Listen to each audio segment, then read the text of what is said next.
নমস্কাৰ সকলোকে পুনৰ স্বাগতম জনাইছোঁ আমাৰ অন্য এটা জব ইনফৰ্মেটিভ ভিডিঅ'লৈ।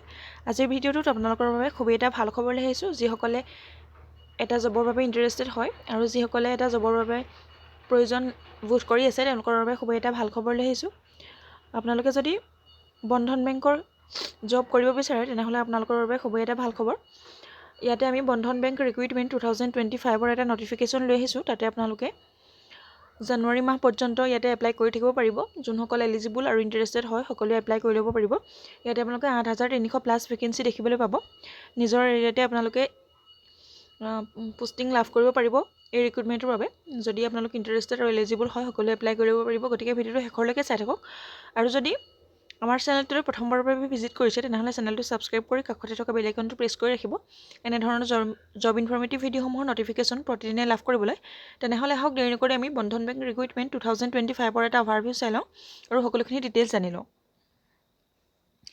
অৰ্গেনাইজেশ্যন ইয়াতে বন্ধন বেংক আৰু পোষ্ট টোটেল 8,371 টকা আপোনালোকে ভেকেঞ্চি দেখিবলৈ পাব ইয়াতে। আৰু কোৱালিফিকেশ্যন ইয়াতে আপোনালোকে 10th, 12th আৰু গ্ৰেজুৱেট বিচাৰিছে। আপোনালোকে যদি 10 পাছ কৰিছে, যদি 12 পাছ কৰিছে আৰু যদি গ্ৰেজুৱেশ্যন পাছ কৰিছে তেনেহ'লে আপোনালোকে এপ্লাই কৰিব পাৰিব। ইয়াতে আপোনালোকে মিনিমাম 10 পাছৰ পৰাও এপ্লাই কৰি ল'ব পাৰিব। চিলেকশ্যন প্ৰচেছটো আপোনালোকৰ ইয়াতে কোনো ধৰণৰ লিখিত এক্সাম নহয়। আপোনালোকে ইণ্টাৰভিউ আৰু ডকুমেণ্ট ভেৰিফিকেশ্যনৰ যোগেদি চিলেকশ্যন হ'ব পাৰিব। খুবেই এটা ভাল অপৰচুনিটি আপোনালোকৰ বাবে। আৰু অনলাইন এপ্লাই ডেটখিনি ইয়াতে দিয়া হৈছে 8 ডিচেম্বৰ 2025ৰ পৰা অনলাইন এপ্লাই ষ্টাৰ্ট হৈ গৈছে। আৰু ইয়াতে লাষ্ট ডেটটো দিয়া হৈছে এপ্লাইৰ বাবে 27 জানুৱাৰী 2026। আপোনালোকে জানুৱাৰীৰ 27 তাৰিখলৈকে এই পদকেইটাৰ বাবে এপ্লাই কৰি থাকিব পাৰিব। আৰু ইয়াতে অফিচিয়েল ৱেবছাইটটো দিয়া হৈছে। যদি আপোনালোকে বিচাৰে তেনেহ'লে আপোনালোকে ডেছক্ৰিপশ্যন বক্সতো পাই যাব। তাতে গৈ আপোনালোকে এপ্লাই কৰি ল'ব পাৰিব। তাৰ আগতে আমি আদাৰ যিখিনি কোৱালিফিকেশ্যনছ আছে সেইখিনি আমি চাই ল'ম, যিখিনি এলিজিবিলিটি লাগিব আপোনালোকৰ। আৰু ইয়াতে আপোনালোকৰ টোটেল পোষ্টৰ সংখ্যা দিয়া হৈছে 8,300+ ভেকেঞ্চি আপোনালোকে দেখিছেই।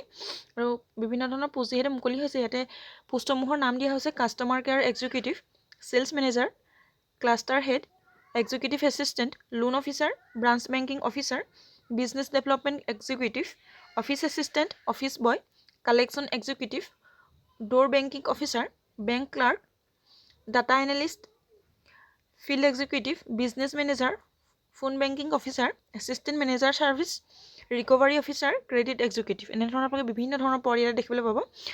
বিভিন্ন ধৰণৰ পদৰ বাবে বিভিন্ন ধৰণৰ কোৱালিফিকেশ্যন ইয়াতে বিচাৰিছে। আপোনালোকে মিনিমাম 10 পাছৰ পৰা এপ্লাই কৰিব পাৰিব আৰু গ্ৰেজুৱেট লেভেললৈকে আপোনালোকে এপ্লাই কৰি থাকিব পাৰিব। আৰু এজ লিমিটখিনি দিয়া হৈছে আপোনালোকে 18 পৰা 40 বছৰ কেণ্ডিডেটসকলে এপ্লাই কৰিব পাৰিব। আৰু ইয়াত আপোনালোকে এজ ৰিলেক্সেশ্যনো লাভ কৰিব পাৰিব।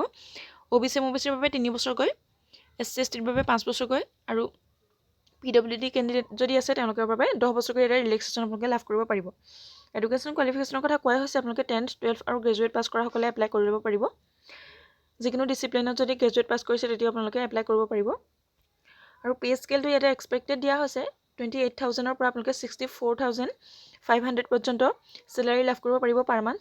আৰু চিলেকশ্যন প্ৰচেছটোৰ কথা কোৱাই হৈছে ইণ্টাৰভিউ এণ্ড ডকুমেণ্টেশ্যন।